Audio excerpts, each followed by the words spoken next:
송원재 TV 시작합니다. 윤석열 당선인의 부인인 김건희 씨가 어제 동네 마실 났었다 그러죠. 동네 주변을 굉장히 수수한 옷차림으로 나와서 자신을 경호하는 경호원과 얘기를 나누고 경호견을 끌어안고 쓰다듬는 모습, 굉장히 인상적이었다라고 하는 말들이 많고요. 특히 김건희 씨가 신었던 하얀색 슬리퍼, 이 슬리퍼가 난리가 났다라고 합니다. 품절이 됐다. 그게 알고 보니까 3만 원대였다. 슬리퍼가 품절이 되었다. 인기를 끌어서 많은 사람들이 지금 그 슬리퍼를 사려고 하는데 사지를 못한다. 인터넷상으로 이렇게 구매를 하려고 하는데 안 된다. 이 김건희 씨의 수수한 모습이 화제가 되고 있습니다. 이렇게 현대 정치는 이미지 정치라고 얘기를 하죠. 이렇게 매스컴이 발달을 했고 또 많은 사람들이 이 영상, 사진 한 컷에 굉장히 강렬한 인상을 받는 그런 시대다라고 하는데, 윤석열 당선인이 대통령에 당선되고 난 뒤에 제가 송원재 TV를 통해서 이런 영상, 이런 사진 한 컷, 아주 강렬한 이미지다라고 하는 게 제가 소개해드린 게 두 번이 있었습니다. 하나는 어제 김건희 씨의 소위 수수한 옷차림, 이게 문재인 대통령의 부인인 김정숙 씨의 화려한 옷차림과 대비가 된다라고 하는 장면, 이 이미지 한 컷.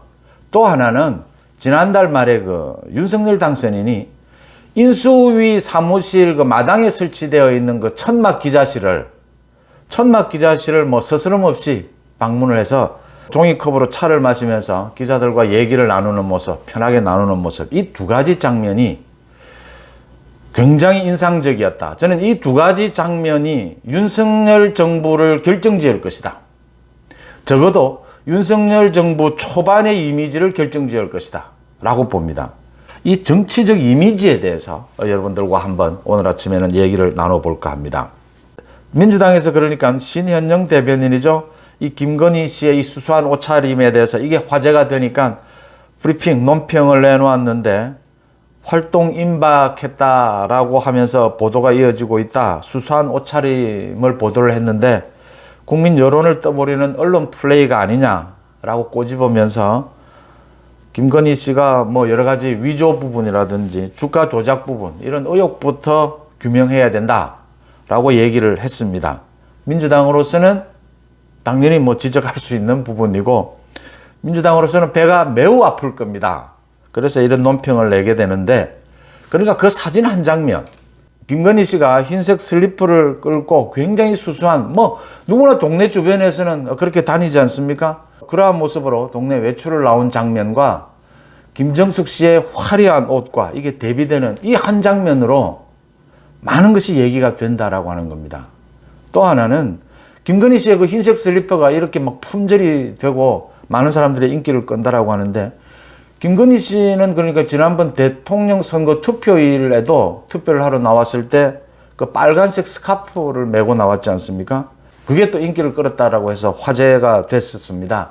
그게 2만 원짜리였는데 굉장히 인기가 있었다. 많은 사람들이 그걸 또 샀다라고 하는 부분. 이렇게 2만 원, 3만 원. 이렇게 가격이 그렇게 높지 않으면서 굉장히 수수하게, 그렇게 높지 않은 가격의 옷이나 소품들을 하는데도 굉장히 세련되고 어울린다라고 하는 부분, 수수하게 어울린다라고 하는 부분이 김정숙 씨와 너무 대비가 된다. 이 장면이 굉장히 중요하다라는 것이고요.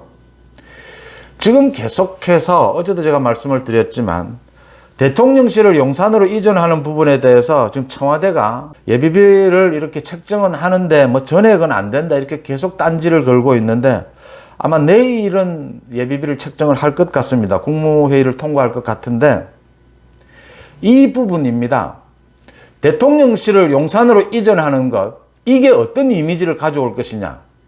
지금 5월 10일 윤석열 당선인이 대통령에 취임하고 나면 우리 국민들은 그동안 보지 못했던, 정말 한 번도 보지 못했던 장면을 보게 될 겁니다. 어떤 장면이냐. 대통령이 자신의 집에서 차를 타고 출퇴근을 하는 모습을 보게 될 테고요. 출퇴근을 하면서 많은 기자들에게 둘러싸여서 스스럼 없이 기자들과 질문과 답변을 하는 모습을 보게 될 겁니다. 출퇴근하는 장면에. 그 모습이 벌써 일찍부터 연출이 된 것이 지금 천막 기자실을 윤석열 당선인이 찾아서 서스럼없이 기자들과 얘기하는 그 장면이, 제가 그 장면이 굉장히 중요한 이미지 한 컷이다라고 한 부분입니다. 그게 5월 10일 이후에 윤석열 대통령이 보여줄 굉장히 서스럼없이 국민들에게 다가가는, 권위를 완전히 내려놓은, 국민들과 소통하는, 결국 국민들과 소통은 이 기자, 언론을 통해서 소통하는 것이 일반적이지 않습니까? 그런 모습을 보여주게 될 것이다. 그런 모습을 일찍 보여준 것이 지난달 말에 천막 기자실을 찾은 그 모습이었다. 지금 인수위, 그 종로의 인수위 사무실과 당선인 집무실이 좀 분리가 되어 있습니다. 떨어져 있는데 윤석열 당선인이 이 기자실을 곳곳에 다 만들어라. 기자들의 편리를 위해서, 또 언제든지 자신이 기자들과 만나기 위해서 지금 이렇게 해줬고, 천막 기자실도 만들어져 있고, 거기에 뭐 윤석열 당선인이 계속해서 서스럼없이 방문도 하고 있고, 그런 장면입니다. 언제나 기자들과 만나서 기자들에게 둘러싸여서 질문을 받고 또 답을 하는, 이게 가능하려면 제가 저번에도 한번 말씀을 드렸습니다. 두 가지가 돼야 됩니다. 그러니까 당당함입니다. 잘못돼도, 국민들에게 많은 비판을 받아도 당당하게 국민들 앞에 서서 잘못됐으면 잘못됐다 라고 말을 하고, 자신을 비판하는 국민들을 향해서라도 설명하고 양해를 구하고, 또 뭐 비판을 하면 비판을 받겠다라고 하는 이 당당함. 그 다음 두 번째, 국정 전반에 걸쳐서 나름대로 최대한 파악을 해서 국민들에게 설명하고자 하는 그 파악하는 업무 인지 능력, 국정 파악 능력에 자신감이 있다. 이게 가능해야 이렇게 서스럼없이 언론 앞에, 국민 앞에 나설 수 있다라고 하는 점입니다. 그 다음, 기본적으로 김건희 씨가 보여주고 윤석열 당선인이 보여주듯이 이 수수함, 이 소박함, 이게 권위를 완전히 내려놓은 국민들에게 다가가는 모습이다. 지난 30년 동안 지금 문재인 대통령이 보여주고 있듯이 많은 정부가 이 청와대를 해체하겠다, 청와대를 떠나겠다라고 했는데도 청와대를 못 떠난 이유는 권위주의 때문입니다. 편하기 때문입니다. 자신이 스스로 권위를 내려놓을 자신이 없기 때문입니다. 또 생활 속에 그게 편하게 익어 있기 때문입니다. 청와대에 있으면 편하죠. 무엇보다도 국민들의 시선으로부터 떨어져 있습니다. 기자들과도, 기자실과도 뚝 떨어져 있습니다. 기자들도 못 들어옵니다, 청와대에. 그 모든 걸 깨겠다라는 것이 윤석열 당선인이고 김건희 씨의 모습입니다.